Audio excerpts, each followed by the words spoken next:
Hey everyone, Austin here again. I just wanted to follow up my last video with a little bit more information and a hypothetical scenario, just to try to really show what kind of impact that the Social Security Fairness Act is going to have. At the end of the day, a lot of people just don't know if they're affected. If you're not sure if you're affected, just give me a call, shoot me an email. I'm happy to clarify and talk through it with you. But let's just go through a hypothetical scenario. So let's say there is a husband and there is a wife. Okay, so the wife now has one of those pensions, one of those fancy pensions. She hasn't been paying into Social Security, so she doesn't qualify for Social Security on her own record, but she gets one of those pensions instead. And the husband paid in and worked and got Social Security during his life. Well, she doesn't qualify for Social Security on her own record, so the only thing she could get while he's alive would be the spousal benefit, right? But the spousal benefit is going to be reduced by 2/3 of her pension, or it used to be, right? This was how it used to be before. And so she would have never received a spousal benefit just based on her pension amount. Well, the husband, let's say he passed away now, and she's eligible for survivor benefits. Okay, but the survivor benefits again would have only been paid if they were more than 2/3 of her pension.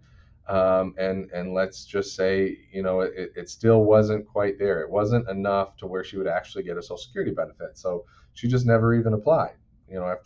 She may have talked to Social Security and just never applied. Well, with this new provision, now that 2/3 of a pension offset, the GPO, does not affect her anymore, now she can go apply. And I would definitely recommend that she goes apply, because Social Security probably isn't going to just recognize that she should be starting to get paid. She may need to actually file for her benefits. So I would definitely suggest it if that's you in that scenario. Go file and see what you can get from them. Let's say the survivor benefit is $2,500 a month, so she can go file for those benefits now. Social Security can give her a lump sum of at least 6 months of payments, because you can backdate your application up to 6 months if you're past full retirement age by at least 6 months.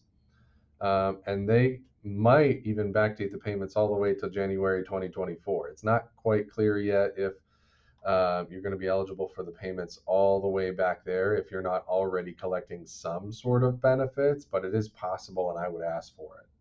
So you're going to get a lump sum of payments, at least $15,000. I mean, maybe even $50,000, depending on how far they go back and how long it's going to take them to actually send out these payments. And then $2,500 a month more. And the question becomes, what the heck do I do with all this? This is not probably part of the retirement plan. This is quite a windfall at the end of the day. And how do I restructure it? How do I take advantage of this new, income source that I never had before? And I'd be happy to help out with that. But I mean, you can kind of see how big of an impact, if you're really affected by this, especially the GPO provision there, that this is a huge thing to just receive this income. But if you have any questions, as always, just give me a call. But hopefully that gives you an idea of the impact that this Social Security Fairness Act has. So until next time, talk to you then.